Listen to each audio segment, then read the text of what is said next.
प्यारे देशवासियों, नमस्कार। आज संतोष मलिक जी की एक बहुत गंभीर चिंता आपके साथ साझा करना चाहूँगा। आपके मतदाता जागृति संगठन की राष्ट्रीय अध्यक्ष हैं, यानी हमारे समाज की इनको समाज में दौरा करती हैं, कई किस्म की चीज़ों का पता चलता है। इसी तरीके से एक बहुत ही दुखद खबर इनको मिली है, यानी एक युवा ने कानून की मतलब लचर व्यवस्था की देखते हुए या न्यायिक व्यवस्था, इन सब के ऊपर सवाल उठ रहे हैं। वो अपनी जीवन लीला, उस युवक ने जीवन लीला समाप्त कर ली। बहुत बड़ा सवाल है। संतोष मलिक जी का कहना है, काश कि अतुल सुभाष कुछ और हिम्मत जुटा पाते, कुछ और हिम्मत जुटा के इस सिस्टम के साथ थोड़ी सी और मजबूती से लड़ते, लेकिन वो बेचारा टूट गया। 2 साल से ज़्यादा केस लड़ा है उसने, लेकिन वो टूट गया। अतुल सुभाष बिहार के रहने वाले हैं और बेंगलोर में ये जॉब कर रहे हैं। आर्टिफिशियल इंटेलिजेंस के माहिर हैं, ये कंपनी में जॉब कर रहे हैं। शादी इनकी जौनपुर में हुई थी 25 अप्रैल 2019 को। उसके बाद ये बेंगलोर में रहने लगे, पति पत्नी, एक बेटा भी हुआ इनका। इसके बाद से इनकी रिश्ते में कुछ खटास आ गई है, जो कि नहीं आनी चाहिए, और नॉर्मल है, हो भी जाता है तो उनका सुधार भी निकल जाता है, समाधान उनका हो जाता है। लेकिन किसी दुखद सिचुएशन की वजह से इनका समाधान नहीं हो पाया, क्योंकि इसकी पत्नी को घर वालों ने नाजायज साथ दिया है, इनकी माँ ने नाजायज साथ दिया है। तो उस नाजायज साथ की वजह से इनकी अनबन बढ़ती चली गई, रिश्ते इतने खराब हो गए हैं कि एक के बाद एक 9 केस अतुल सुभाष के खिलाफ दायर करा दिए गए अदालत में, जौनपुर की अदालत में। हालांकि ये भी गलत हुआ है, जौन की अदालत में केस नहीं होना चाहिए था। केस इनका होना चाहिए था बेंगलोर में, क्योंकि घटना बेंगलोर की थी। ये बेंगलोर में रहते थे, रिश्ते में खराबी आई या जो भी इल्ज़ाम लगाए हैं वो बेंगलोर में लगे हैं, तो केस दायर वहीं होना चाहिए। तो ये यानी हमारी सरकार के ऊपर भी सवालिया निशान है, कानून के ऊपर सवालिया निशान है, अदालत के ऊपर भी सवालिया निशान है। सब कुछ कटघरे में है। इस केस के बाद सारा सिस्टम कटघरे में है। यानी जो उसने 1 घंटे 21 मिनट का अपना वीडियो जारी किया है जीवन लीला समाप्त करने से पहले, 23 पेज का एक सुसाइड नोट लिखा है। बस अफसोस इस बात का रह गया कि वो हिम्मत हार बैठा। अगर वो हिम्मत रखता, औरों से, कईयों से, परिवार को तो मालूम था, इनके सारे परिवार को तो पता था ये कितनी बड़ी समस्या चल रही है, लेकिन किसी कारण वो किसी और सिस्टम से बाहर किसी से सलाह लेते, हिम्मत रखते, कुछ इसका समाधान निकलता तो आज उसकी ज़िंदगी बचती। लेकिन अफसोस कि ऐसा हो नहीं सका। अतुल सुभाष अपनी हिम्मत खो बैठा, क्योंकि फासला बहुत ज़्यादा था। बेंगलोर से उसको जौनपुर में तारीख पर आना, और वो भी कुछ अदालत की मिली भगत भी उसने बताई है। अदालत की ससुराल पक्ष के साथ में मिली भगत थी, लोग लालच था, उनको पैसे भी दिए जाते थे। ये उसने कबूल किया, ये मैं नहीं कह रहा हूँ, ये उसने खुद अपने वीडियो में बताया है। बहुत बड़ा सवाल उठाया है और कई चीज़ें उसने शर्त भी लगाई है, कई कंडीशन भी, और उसने दोषी भी बताया है। 5 दोषी डायरेक्ट तौर पर और एक इनडायरेक्ट तौर पर उसने नाम भी लिए हैं। 5 में एक सबसे पहला नाम उसने लिया है जो जज थी, जिनके पास केस चल रहा था,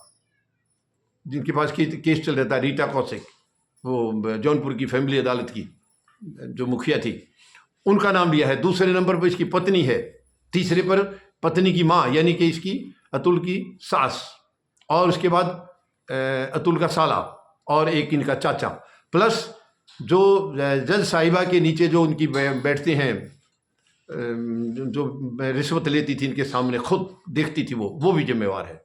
यानी 6 व्यक्तियों का उसने नाम लिया है और कहा है ये 6 व्यक्ति मेरी मौत के जिम्मेदार हैं। इनको ट्रायल किया जाए मेरी मौत के दोष में। इसके अलावा उसने 12 इच्छाएं भी व्यक्त की हैं, बहुत ही कई इच्छाएं। मतलब एक तो ऐसी है, उसने ये कहा है कि अगर अदालत मुझे न्याय नहीं दे, यानी मुझे न्याय नहीं मिला, तो मेरी अस्थियों को अदालत के बाहर गंदे नाले में बहा दिया जाए, उसको कहीं अच्छी जगह पर प्रवाहित ना किया जाए, उसको गंदे नाले में, यानी न्याय नहीं मिला तो। ये इतना तक दुखद उसने बात कही है। और बाकी उसने 12 इच्छाओं में जो है ना, उसके सिस्टम के खिलाफ सारी बातें कही हैं। और उसने ये भी कहा है कि जो मेरी मौत के जिम्मेवार हैं उनके ऊपर FIR दर्ज होनी चाहिए और उनके ऊपर केस चलना चाहिए, और वो तब तक केस चले जब तक मुझे मेरी मतलब दिवंगत आत्मा को न्याय नहीं मिल जाए। ऐसी कई चीज़ें उसने, बहुत ही दर्दनाक ये केस हुआ है। और मैं सिस्टम से सवाल करना चाहूँगा, प्रधानमंत्री महोदय से सवाल करना चाहूँगा, यानी हमारी सरकार से, प्लस महामहिम राष्ट्रपति महोदया से, मुख्य न्यायाधीश महोदय सर्वोच्च न्यायालय के कि क्यों हमारी न्याय व्यवस्था में इतनी गंदगी आ जाती है, कैसे कोई जज पैसे की मांग कर सकता है। ये मैं खुल्लम खुल्ला मैं नहीं कर रहा हूँ अपनी तरफ से, ये सारी चीज़ें उसके बयानों में हैं कि जज ने पैसे मांगे थे, इनसे केस सेटल करने के भी पैसे मांगे थे और 80,000 का मुआवजा हर महीने के ये दे रहा था, जो कि गलत था, वो नाजायज़ था। 40,000 बच्चे के नाम से, 6 महीने का बच्चा था जिस दिन मुआवजा सैंक्शन किया, किस लिए इसके ऊपर 40,000 रुपये किस में खर्च होंगे। तो ये सरेआम एक तरफा जो केस चल रहा था वो अदालत के सहयोग की वजह से, अदालत की बेरुखी की वजह से, ये बहुत ही शर्मनाक है, दुखद है। अगर हमारी अदालतें भी ऐसे हो जाएंगी, देखिए सिस्टम तो देश में ऐसे हैं, नकारात्मक राजनीति है, वहाँ एक तरफा चीज़ें होती हैं, हो रही हैं, बिल्कुल हो रही हैं, मतलब वहाँ न्याय नहीं मिल रहा है, लेकिन कम से कम अदालतों से न्याय की हमें उम्मीद होती है हमेशा। हर आदमी ये सोचता है, एक आम इंसान, कि अदालत से मुझे न्याय मिलेगा, लेकिन अदालत में भी इसका मतलब कोई अप्रोच लगा लो या बड़े बड़ी हैसियत लगा लो, क्या उन्हीं को न्याय मिलता है?